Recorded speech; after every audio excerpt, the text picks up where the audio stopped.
Hello, all you wonderful people. I'm Lisa with Living Life with Lisa, and on this channel we talk about living life with chronic illness. I personally have been diagnosed with MTHFR, thyroid disease.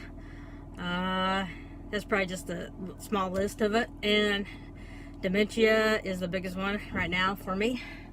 And so welcome, and I have to say I got some of the cutest mail. So one of these days I'll do a mailbox opening or sharing with you, but I am surprised about how many families. I've had at least 2 or 3 tell me their entire family watches. So you have no idea how that makes me feel, because that makes me feel wonderful that I'm not only safe for everybody, but that you all can stand to listen to me babble for as much as I babble as a family.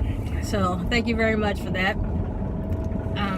Also, I'm on my way to pick up my boys because it is Wednesday and it's time for them to come home. And I have to say I'm ready. Bring them on. I have to drive down to about 45 minutes to meet my dad halfway. Yesterday I spent the day taking care of one of my son's bedrooms that only a mother could take care of, because I tell you what, there's no way that a 10-year-old could have done it. And second, it'd have to be somebody that loved him an awful lot. And after I thought about it, yeah, it's mom.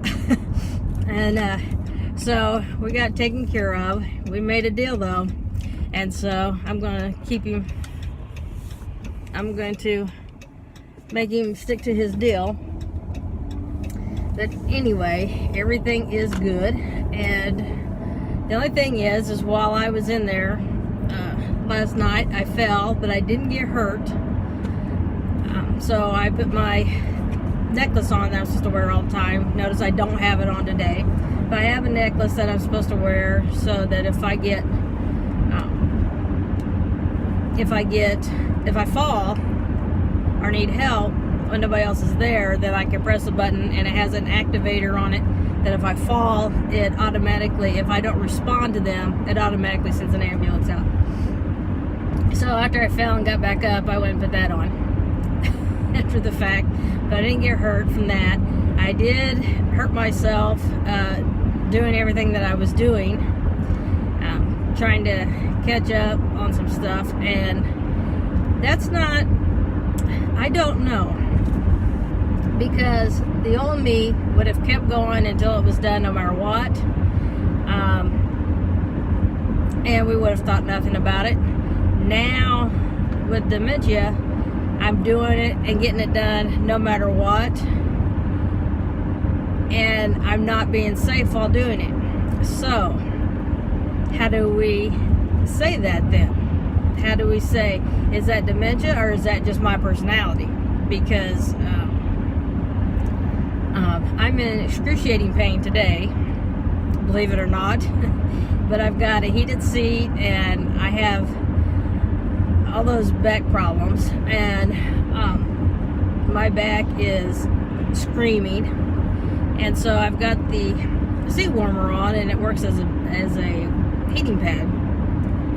But I don't think that that's necessarily dementia, that I put myself in danger, because I would have done that before. The only thing is I was capable of doing it before. I'm not capable of doing it now. So that's the difference. I guess it's just a matter of me figuring out what my limitations are and sticking to them. And that's a hard one, because I don't want to have limitations. And I know I have limitations. I know they keep slapping me upside the head, so to speak. But I have limitations and I need to observe them 100% of the time, and not just 80% of the time. But sometimes I feel like there are things that only I can do. And I know that that's being goofy, but it's also the way I've always been. There's certain things that I want done, and I want them done a certain way. So if I want them done a certain way, then I've got to do it. Otherwise, somebody can do it their way. So anyway, with that being said, I don't know. I can't tell you which. I'm trying to process this with you, I guess I should say, because I don't think that I think what's happening is that the old me is trying to do what I've always done, and the new me is not strong enough to tell the old me to stop it. If that makes any sense. That's just something we're going to have to work on or just deal with until I just can't do it anymore, I guess. Because I'm coming, baby. And I know her. She's my favorite person, one of my favorite people in the whole world. Anyway, that was exciting. I haven't seen her for a long time. So, I just have to figure out. I think I'm just going to just keep doing until I can't do. Because that's living life. That's living to the best of my ability. It might make things in my... Right now I'm thinking my lower back progress a little faster. And lower back. My neck, I don't think is an issue right now, except balance-wise, and except for that fall yesterday, I've been doing pretty good. So, I'm just thinking out loud. So, welcome to my brain. So, I think that, I gotta live life to the fullest. I've got to keep doing. I don't want to rupture the 2 bad discs in my lower back. But the last time I ruptured a disc, I sneezed. So, I can sneeze being careful. I can sneeze doing something dangerous. So, I might as well just do while I can, have fun while I can, and then just deal with consequences later. Because if they're going to rupture, they're going to rupture. It's not going to matter what I do. I learned that many years ago. My dad ruptured his getting out of the car. I ruptured mine sneezing, like I said. So, I've fallen. I have had some big falls, major falls, where I think caused the tearing of my bicep.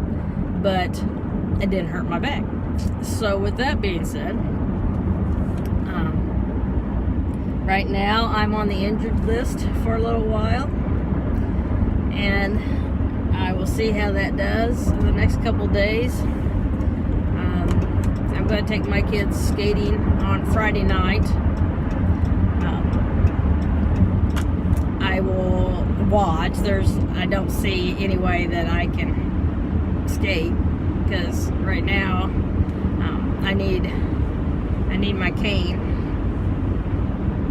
and I have a feeling I'm going to need my walker, because that right leg is going numb. But that's too bad, because I kind of wanted to try, but I knew that it was probably not a good idea. So I probably won't, because that would be crazy. My caregiver said, "Oh my gosh, Lisa, if you do that, you stick close to the wall and hang on to the bar." and the thing is I skated my whole life, roller skated, and we started in kindergarten. Our school had skating parties once a month. I went religiously once a month. We got into junior high and high school. That was the place to go. We went almost every weekend. In high school, not quite so much, but we still went a lot, and it was just a part of my growing up, and so I got pretty good at it after practicing from age 5 to age 18, and I've skated since then too. That wasn't the last time I skated, but I enjoy it, and it's fun for me, and I used to be good at it, but I have a hard enough time walking on flat land, let alone put some wheels on my feet, and I just don't think that's going to be a good idea. So I'm really disappointed about that, more than I can explain, because it's something I love to do, and it's something I can't do anymore, and I really wanted to go with my kids. I really wanted to skate with them. I wanted to show off a little bit of what I could do.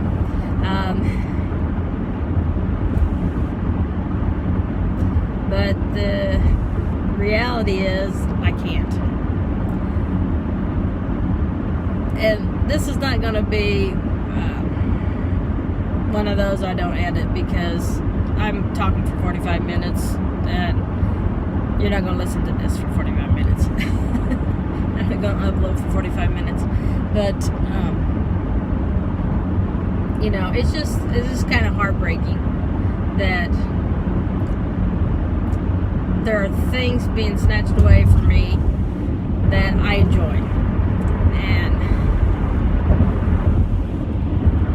if it wasn't for my bad back, I could do it, because dementia doesn't have anything to do with me being able to get on roller skates. But my back has a lot to say about it. So I wish that was taken care of. I wish it was done. I don't want it to rupture, because I'll be because I had to have somebody there, because the last time it ruptured, I was bedridden. I couldn't do anything. Couldn't get myself to the bathroom. I could only lay or sit. I couldn't sit, lay down, or stand up. I could not sit down. And it just took forever to get that all straightened out. And so I'm not wanting to get to that point again, but I have a feeling that this doctor, because he wants to do my neck so bad, that he's dismissing my lower back, even though the MRI person said that it was really bad and needed to be taken care of immediately. His response was, "Oh, I don't think it's as bad as the guy that read the MRI thinks." But he's also the one doing my neck, and so I think my thought is, anyway, is that the neck is more exciting to him than the back, and he wants to do the neck. He doesn't want to do the back because the neck's more fun. Well, that might be more fun for him, but it's not more fun for me. And it's truly the lower back that's causing me the issues right now, not my neck, that I can tell. So I may be giving him a call and just telling him that that's getting worse, and that we need to do something about my lower back, because I think they can do it now. My dad's last lower back surgery, he's had 3 of them. First one, he was in the hospital for a week. The second one, he was in overnight, and the third one they did with a laser, and he went home the same day. They did it as outpatient. It is just bizarre how far it's come. So if we can do it do it as an outpatient, yay, let's go. Because I know the last time I had it, it was immediate relief. As soon as they took care of it, I felt like a new person. So that's where we're going. That's what I'm going to do. I'm going to call that doctor, and I'm going to tell him that's not acceptable. So, with that, I'm going to let you go. Live life to the fullest, live life with no regrets, and we'll see you next time. Bye-bye.